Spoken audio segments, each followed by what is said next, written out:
প্রিয় শিক্ষার্থী, আজকের ক্লাসে চতুর্থ শ্রেণীর গণিত বইয়ের 31 পাতায় যে অঙ্কগুলো আছে সেই অঙ্কগুলো সমাধান করব। দেখো, প্রথম অঙ্কটি হচ্ছে একটি ট্রেনের অঙ্ক।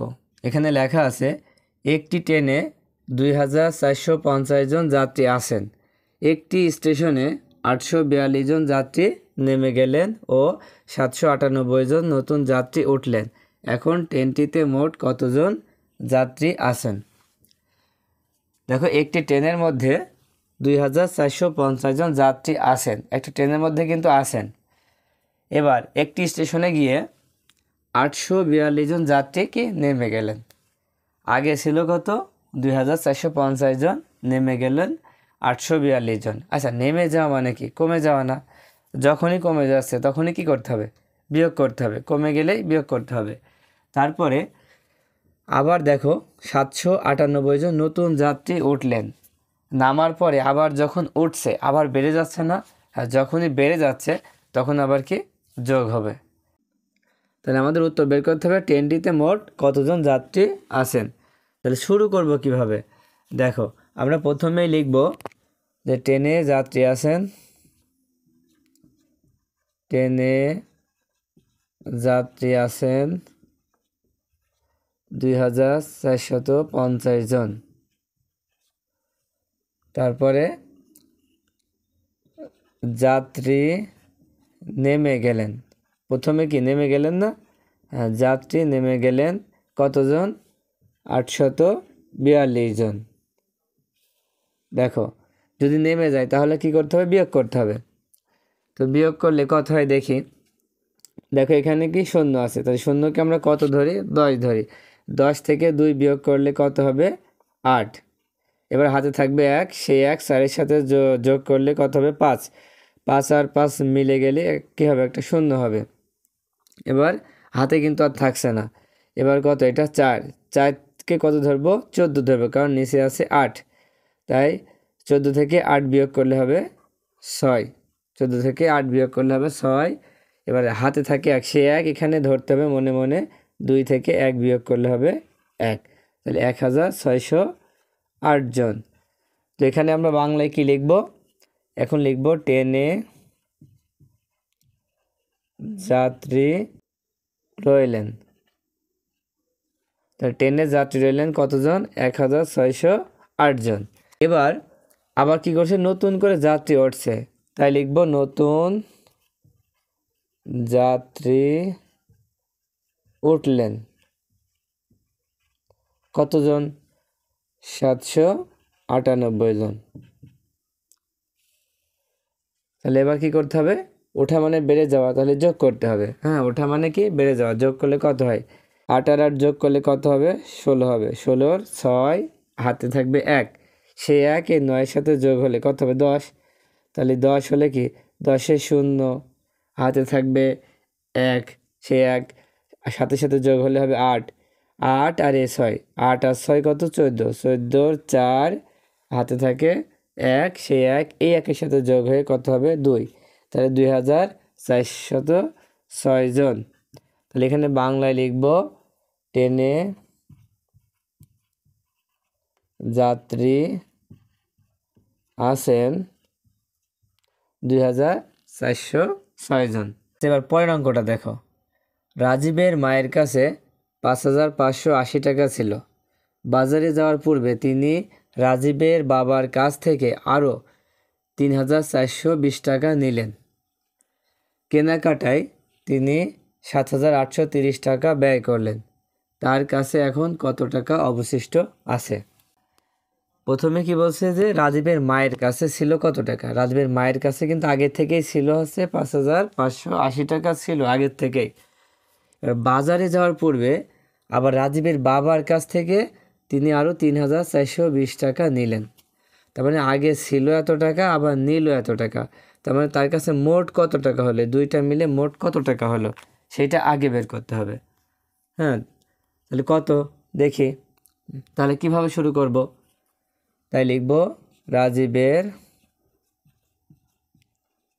মায়ের কাছে ছিল, মায়ের কাছে ছিল 5580 80 টাকা। কি রাজীবের বাবার কাছ থেকে নিল, তাই লিখব রাজীবের বাবার কাছ থেকে নিলেন, কত টাকা নিলেন? 3420 টাকা। ছিল হচ্ছে 5580 টাকা, আর বাবার কাছ থেকে নিলেন 3420 টাকা। তাহলে মোট তার কত টাকা হলো? দুইটা কি হবে? যোগ হবে। তাহলে নিচে লিখব কি মোট টাকা হলো, তাহলে এখন 0 আর 0 যোগ করলে কত হবে? 0। এবার 8-এর সাথে 2 যোগ করলে কত হয়? 10 হয়। তাহলে 10-এর 0 হাতে থাকবে 1, সেই 1 এই 4-এর সাথে যোগ করলে হবে 5, আর এই 5 যোগ করলে কত হবে? তাহলে 5 আর 5 যোগ করলে হবে 10, 10-এর 0 হাতে থাকবে 1, সেই 1 আর এই 3 যোগ করলে কত? 4, 4 আর 5 9, কত হলো? 9000 টাকা। তাহলে মোট টাকা হলো কত? 9000 টাকা। এখন সে কেনাকাটায় কত টাকা ব্যয় করলেন? কেনাকাটায় ব্যয় করলেন হচ্ছে 7830 টাকা। এখন তার কাছে কত টাকা অবশিষ্ট রইল? তার কাছে মোট টাকা হলো কত? 9000, আর সে খরচ করলো কত? 7830 টাকা।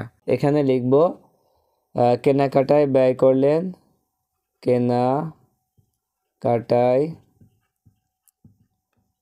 ব্যয় করলেন কত টাকা? 7830 টাকা। তাহলে এখন কি করবে? এটা তো যোগ করলাম, এবার কি যে ব্যয় করলেন মানে কি? খরচ করলেন, খরচ করে ফেললে কি হয়? বিয়োগ করতে হয়, কমে যায়। তাহলে বিয়োগ করবে এটা, তাহলে বিয়োগ করলে কত হয়?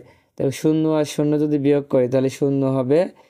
এবারে 0কে আমরা কত ধরবো? 10 ধরবো, আর নিচে আছে 3, 10 থেকে 3 বিয়োগ করলে হচ্ছে 7, এবার হাতে থাকবে 1, সেই 1 এই 8-এর সাথে যোগ করলে হবে 9, আর উপরে 0কে 10 ধরতে হবে, তাহলে 10 থেকে 9 বিয়োগ করলে হবে 1, এবার হাতে থাকবে 1, সেই 1 সাথে সাথে যোগ করলে হবে 8, এবার 9 থেকে 8 বিয়োগ করলে হবে 1, তাহলে কত হবে? 1170 টাকা। এই টাকাটা কি থাকছে? অবশিষ্ট আছে। আমরা লিখব অবশিষ্ট আছে, অবশিষ্ট আছে 1170 টাকা। এটাই কিন্তু উত্তর হবে। এবার পরের অঙ্কটি দেখো, মা ও মেয়ের বর্তমান বয়সের সমষ্টি 112 বছর। 10 বছর পূর্বে মেয়ের বয়স ছিল 27 বছর। এখন থেকে 8 বছর পর মায়ের বয়স কত হবে? তাহলে এখানে 112 যে বছরটা দেওয়া আছে, দেখো 112 বছর, এখানে মা ও মেয়ের বর্তমান বয়সের সমষ্টি, তার মানে কি? মানে মা ও মেয়ের দুজনের বয়স একসাথে হচ্ছে 112 বছর। এই 112 বছরের মধ্যে মায়ের বয়সও আছে, মেয়ের বয়সও আছে। এবার এখানে দেখো 10 বছর পূর্বে মেয়ের বয়স ছিল 27 বছর। কখন? 10 বছর পূর্বে। পূর্বে মানে কি? আগে। 10 বছর আগে যদি 27 বছর হয়, তাহলে বর্তমানে তার বয়স কত হবে? তোমরা বলতে পারবা তার বয়স কত হবে?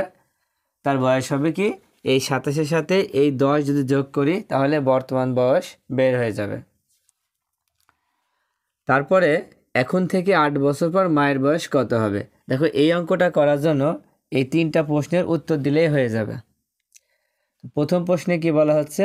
10 বছর পূর্বে মেয়ের বয়স ছিল 27 বছর, মেয়ের বর্তমান বয়স কত? তাই আমরাও লিখব 1 দিয়ে 10 বছর পূর্বে মেয়ের বয়স ছিল কত বছর? 27 বছর। এবার লিখব মেয়ের বর্তমান বয়স, মেয়ের বর্তমান বয়স কত হবে? 10 বছর পূর্বে মেয়ের বয়স যদি 27 বছর হয়, তাহলে বর্তমান বয়স বের করতে হলে কি করতে হবে? এই 27-এর সাথে এই 10 যোগ করতে হবে।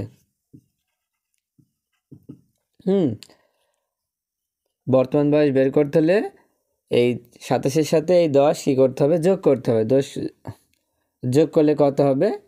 37 বছর হবে। তাহলে দেখো মেয়ের বর্তমান বয়স কত বছর? 37 বছর। এবার 2 নম্বর অঙ্কে কি বলছে? মায়ের বর্তমান বয়স কত? আচ্ছা, মেয়ের বর্তমান বয়স কত আমরা তো জেনেই গেলাম, কত? 37 বছর। আর এখানে দেখো মা ও মেয়ের বর্তমান বয়সের সমষ্টি দেওয়া আছে কত? 112 বছর। তাহলে ওইটা আমরা একটু লিখে নিই যে মা ও মেয়ের বর্তমান বয়সের সমষ্টি কত দেওয়া আছে? 112 বছর। কত দেওয়া আছে? 112 বছর। কার বয়স? মা ও মেয়ের বর্তমান বয়সের সমষ্টি একসাথে।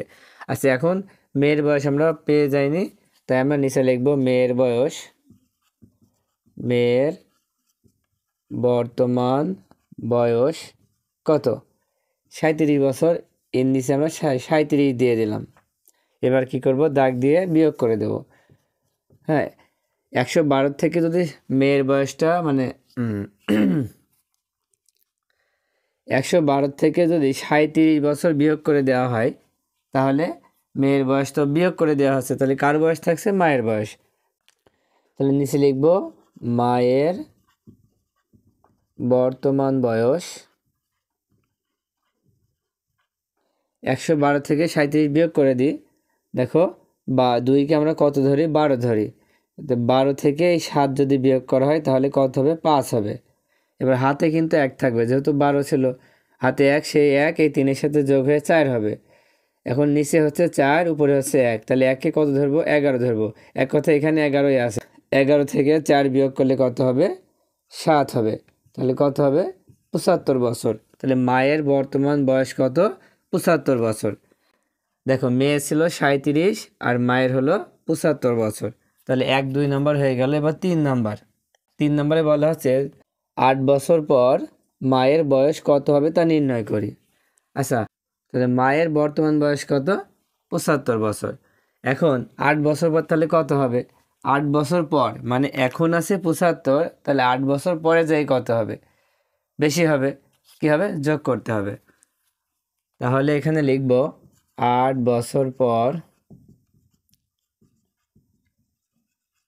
মায়ের বয়স হবে